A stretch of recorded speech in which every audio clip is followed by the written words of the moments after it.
ये दोस्त है अल्हम्दुलिल्लाह 20 बकरे लिए है ना। और नाम क्या है आपका? आपका उमर। अच्छा, कहाँ से उमर भाई? मैं गुजरांवाला कैंट से। आप लाहौर से। गुजरांवाला से कितने जानवर लिए हैं? माशाल्लाह 20 जानवर ले लिए हैं। और कैसे मिले हैं जानवर? सही मिले हैं जानवर। उधर सेल परचेज के लिए लिए ना, और इधर के लेके जा रहे अल्हम्दुलिल्लाह भाई, और उधर सेल परचेज करेगा। पूरा एड्रेस दे दो, गुजरांवाला का कोई दोस्त आएंगे जानवर लेने के लिए। 9 बकरे आ गए।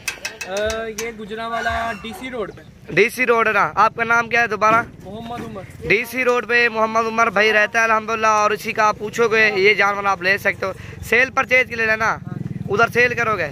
और ये 20 बकरे मैं आपको चेक करवाता हूँ। सारे वाइट वाले बकरे लिए हैं और खूबसूरत चीज़ें लेके दिए अल्हम्दुलिल्लाह। कोई भी दोस्त हमारे फार्म पे आना चाहे और कल और परसों की डेट में आप आ जाओ। कुर्बानी के लिए आपने सीजन लगाना है और बकरे खरीदारी करने अल्हम्दुलिल्लाह नवीद गोट फार्म डेरा गाजी खान रब्ता भी करें और मुनासिब प्राइस में बकरे और बकरियाँ भी खरीदारी करें। और भी मेहमान आए हुए हैं और दो आपके सामने टैडी बकरियाँ ली हैं कुछ बकरे मेहमानों ने।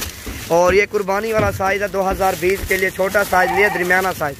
और लेना चाहे अल्हम्दुलिल्लाह गुजरांवाला भी आप जा सकते हो और ज़्यादा बकरे लेना इधर भी आप आ सकते हो। नंबर भी मेरा आप लिख लें 0348 848 47 नंबर पर रब्ता करो। ये माशाल्लाह आपके सामने